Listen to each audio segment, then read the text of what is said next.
নমস্কার। আক্ষেপের সাথে অনেকে বলছেন যে হিন্দু বাঙালি নিজের বিপদ না হলে বুঝতে পারেন না যে কি বিপদ আসলে হতে যাচ্ছে। সেই হিন্দু বাঙালির কাছে এটা কি আসলেই বোধগম্য আদেও হবে? এবার 2026-এর পশ্চিমবঙ্গ বিধানসভা ভোট নিয়ে মন্তব্য করতে গিয়ে পশ্চিমবঙ্গের হিন্দু বাঙালিদের উদ্দেশ্যে মন্তব্য করতে গিয়ে বিজেপি নেতা শুভেন্দু অধিকারী রবিবার ন্যাজাটের সভা থেকে তৃণমূল সরকারকে উৎখাত করার ডাক দিয়ে বিশেষ কিছু বার্তা দিলেন। শুভেন্দু অধিকারী জানান, হিন্দু ভোট ভাগ হতে দেওয়া যাবে না। শুভেন্দু অধিকারীর বক্তব্য, সন্দেশখালী 700 ভোটে লিড দিয়েছে বিজেপিকে। নিশ্চিন্তে থাকুন, শাহজাহানের দাদাগিরিকে অতীত করেছি, অতীতই থাকবে।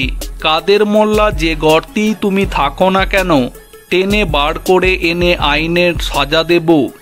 সবাই লড়াইয়ের জন্য তৈরি হয়ে যান। Hello WB, bye bye TMC, ওদের হটাতে হবে। জোট বাঁধুন, তৈরি হন, ভাগ হবেন না।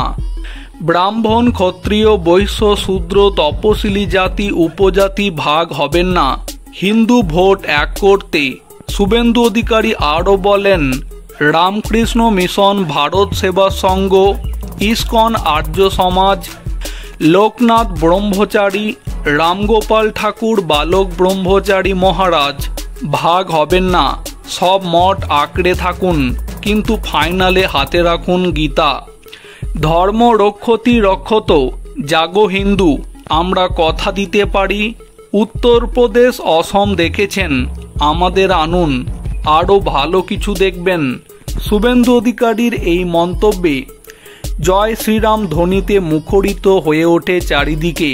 এর পাশাপাশি শুভেন্দু অধিকারী পশ্চিমবঙ্গের মা বোনেদের উদ্দেশ্যে বার্তা দিয়ে বলেন, বিজেপি সরকারে এলে প্রথম মাসে 3000 টাকা করে লক্ষ্মীর ভাণ্ডারের টাকা দেওয়া হবে।